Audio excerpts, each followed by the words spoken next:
All right, welcome back. With President Trump continuing to hold a commanding lead over the Republican field just months until the first primaries, former Vice President and candidate Mike Pence is now casting this primary as a fight between conservatism and populism. Here's what he said at a campaign stop in New Hampshire yesterday. I ask my fellow Republicans this. In the days to come, will we be the party of conservatism? Or will we follow the siren song of populism? Should the new populism of the right seize and guide our party? The Republican Party we've long known will cease to exist. And the fate of American freedom would be in doubt. The truth is, Donald Trump, along with his imitators, often sound like an echo of the progressives they seek to replace. So there you have it. Republican presidential candidate Mike Pence joins us now to talk more about that moment and a few other things. Sir, it's very good to have you here in the studio. Thank you, Rob. Thanks for being on tonight. Of course. So, let's start with conservatism versus populism.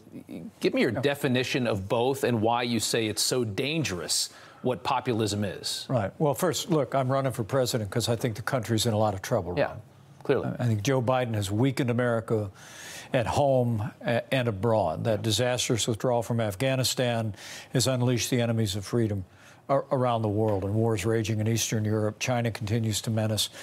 But here at home, we have a national debt the size of our nation's economy. We have American families living, 2 out of 3 American families living paycheck to paycheck, the worst inflation in 40 years. And as I see this race today, I truly do believe now is not the time for us to walk away from the time-honored conservative policies and principles that have always revived the economy and reaffirmed American leadership on the world stage. And frankly, when I look at my former running mate and frankly some of his imitators in the Republican primary, I see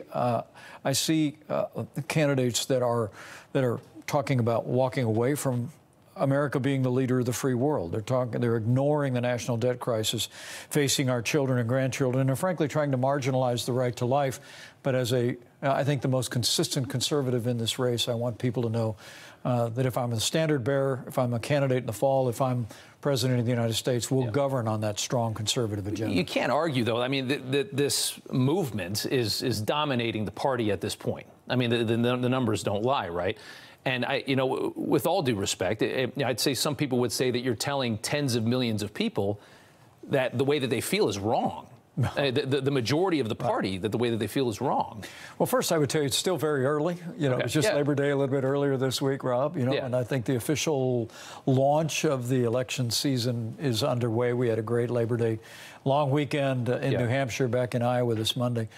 But look, I would not tell people they're wrong. They were right. The Trump-Pence administration governed as conservatives.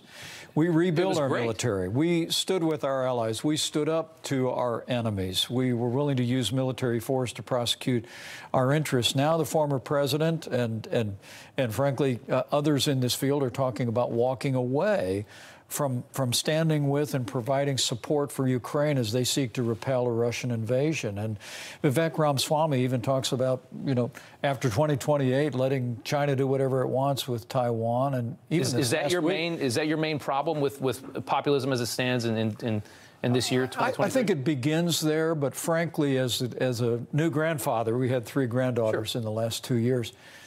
I have to tell you, the fact that we have a national debt the size of our nation's economy that's about to grow to $150 trillion. Right. Joe Biden's policy is insolvency, Rob. He won't even talk about reforming the entitlements that are 70% of the federal budget today.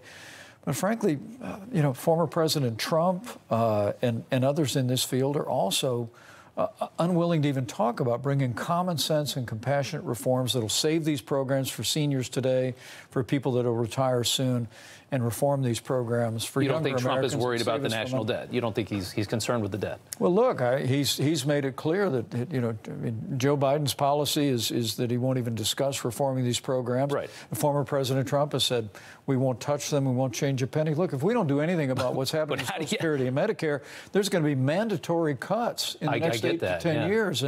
But worse than that, we have got to be the party of fiscal discipline and reform. And finally, on the right to life, you know, the former president, almost everybody else on that stage with me in that first presidential debate wants to relegate the right to life to a states-only issue. Well, for me, the right to life is not a state issue. It's a moral issue. And as President of the United States, I'll be a champion for the right to life in the Oval Office. I'm glad you brought that up. Are you worried about the ability to win, though? Are you worried about the ability to get the moderates in? If you go hard on abortion, I think what Trump is trying to play here is let's take somewhat of a victory. We're pulling back Roe, which was barbaric.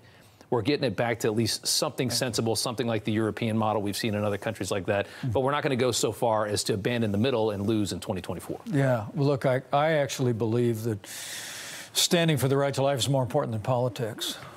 But if you can't win, how do you enforce it? Well, but look, the former president actually suggested that we lost elections in the midterms because we overturned Roe v. Wade. I don't believe that for a second. I think when you stand on the right to life and you stand with principle and compassion and demonstrate a willingness to put our arms not just around the unborn, but around newborns, around women in crisis pregnancies, we can continue to win hearts and minds. But look, you talk about our European allies. I mean, most of Europe bans abortion after a child in the womb is capable of experiencing pain, Rob. 70% of Americans support that. And yet the former president, Governor Nikki Haley, others on that stage are trying to marginalize the question of abortion only to the states. I'll be a champion for the right to life, and I'll seek to create a minimum national standard even as we advance the cause of life in every state. I think that compassion for life is great. I worry about it as a voting liability, but I understand where you're coming from. I want to get back. I want to talk about polls here for a second. You're averaging around 6-7%. It hasn't moved much after the first debate. You think the polls are not telling the story? As we look at the list here, Trump, DeSantis, you know, dominating there. That seems to be a more populist at the top with, 70%. What are the polls not saying? What are they not telling people? Well, I think the starting gun just fired. You know, gates just opened, and the horses are starting around the first turn. Right.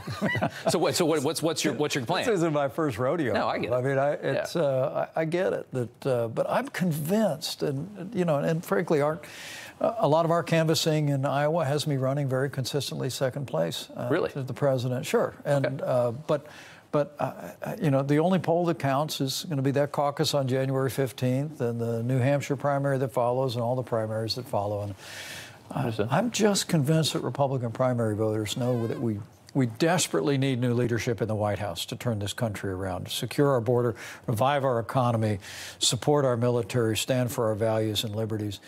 But I also believe that Republicans know that we need new leadership. Different times call for different leadership. And everywhere I go in Iowa and New Hampshire, elsewhere around the country, people come up to me and say, thank you for running.